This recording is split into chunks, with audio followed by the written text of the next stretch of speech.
வணக்கம், காஞ்சிகேசன் பேசுகிறேன். எல்லாம் உள்ளே இருக்காங்க, சைலண்ட்டாக வந்துட்டேன். இன்றைக்கி நைட் நம்ம வீட்டில் ரவா உப்புமாங்க. ஓகேங்களா, ரவா உப்புமா அண்டு சர்க்கரை. இந்த ரவா உப்புமா சர்க்கரை இப்போ இருக்கிறவங்களுக்கு இதனுடைய அருமை தெரியாது. நம்மளாம் 70-80 கிட்ஸுன்னு தான் சொன்னோம். ஏன்னா இப்போ இவங்க 2.2 கிட்ஸ் இருந்தாங்களே, நம்ம அப்போ 80-70 அப்படி வச்சுக்கலாமா? ரைட். அப்போல்லாம் பெரும்பாலான வீட்டில் ரவா உப்பா போட்டால் சர்க்கரை தான் வைப்பாங்க. அதுக்கப்புறமா கொஞ்சம் இந்த தேங்காய் சட்னி வச்சோன்னா கொஞ்சம் வெயிட் பார்ட்டி போடுது அப்படின்னு நினைப்போம். ஏன்னா இதுக்கு ரவா சர்க்கரை வச்சா உப்புமாக்கு சர்க்கரை அதான் பெஸ்ட்டு காம்பினேஷன் அப்படின்னு. அப்புறம் சாம்பார் வந்தது. சாம்பார் இந்த நேரத்தில் ரெடியாக இருந்தால் கொடுப்பாங்க. இல்லைன்னா பெரும்பாலும் இதில் தான் நம்ம சாப்பிட்ருக்கோம். அந்த காலத்தில் சாப்பிட்டு நல்லா தெரியும். இதை வச்சு பாருங்களேன், இந்த ரவா உப்புமாக்கு சர்க்கரைங்க அவ்வளோ நல்லாயிருக்கும். அதுக்கப்புறம் தான் மீதியெல்லாம். ஓகேங்களா, இதுதான் முதல் படி. ரெண்டாவது படி கொஞ்சம் சட்னி, அப்புறம் தக்காளி சட்னி, சாம்பார், அப்புறம் கொஞ்சம் கொஞ்சமாக அப்படி குருமா என்ன போச்சு. இருந்தாலும் முதல் ஸ்டெப்பு இதுதான். ஓகேவா?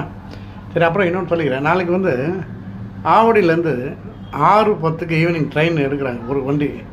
அது எங்கன்னா நேராக சென்ட்ரல் போகுது. 6:10 எடுக்கிறாங்க. நாளைக்கு முதல் ட்ரெயினில் போங்கண்ணே, ஒரு பேர் இருக்குமே. 6:10 எடுத்து 6:55 போயிடுறாங்க. 45 மினிட்ஸில் சென்ட்ரல் போகுது.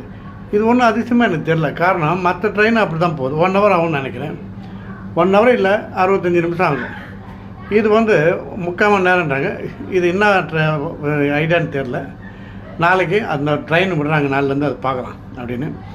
அதே மாதிரி அந்த வண்டி நேராக அங்கே போயிட்டு அங்கேருந்து பீச்சுக்கு போய் தாம்பரம் போய் அப்புறம் அரக்கோணம் வரும் அப்படின்னு ஒரு ஐடியா கொடுக்குறாங்க. அது நாளைக்கு போகிறவங்களுக்கு தெரியும். அப்புறம் இன்னொன்று சொல்லிக்கிறேன். இந்த நம்ம அவசரத்துக்கு ஓலோ அந்த கேப் புக் பண்ணுறேன்னு அவங்க அந்த ரேட்டுக்கே வரது இல்லைங்க. நான் நிறைய வாட்டி பார்த்துட்டேன். இப்போது சமீபத்தில் கூட செங்கல்பட்டு போட்டேன். செங்கல்பட்டு போட்டால் 750 ரூபா 850 ரூபான்னு வருது. அவங்க என்ன சொன்னாங்க, 850 சார் 1500 கொடுங்க. ஏமா அவ்வளோதான்ப்பா வருது. அது கேட்பாங்க, நாங்கள் வருமா, நான் ஃப்ரீயாக வரணுமே அப்படின்னா. அதுக்கு நம்ம 4 பேர் ஏற்றி அனுப்ப முடியும் அப்படின்னு அவன் 1500 கேட்குறான். எந்த ஓலாக்காரனும் எக்ஸ்ட்ரா பைசா இல்லாமல் வரதே கிடையாது. கேட்டால் நீ கம்ப்ளைண்ட் பண்ணிக்கணும் தைரியமாக சொல்கிறாங்க. ஒருத்தர் சில பேர் ரெக்வஸ்ட்டாக சொல்கிறாங்க.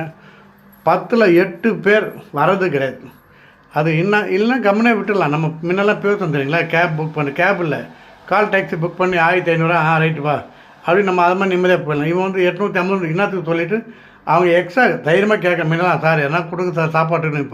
இப்போ அப்படி கிடையாது. அப்படியே டபுள். நான் ஏர்போர்ட் வரணும், நான் அங்கேருந்து வரணும், இங்கேருந்து வரணுன்றான். அது கொஞ்சம் கஷ்டமாக இருக்குது. அது கொஞ்சம் மேலிடம் கொஞ்சம் பார்த்து செய்யணும். அதான் விஷயம். ஓகே.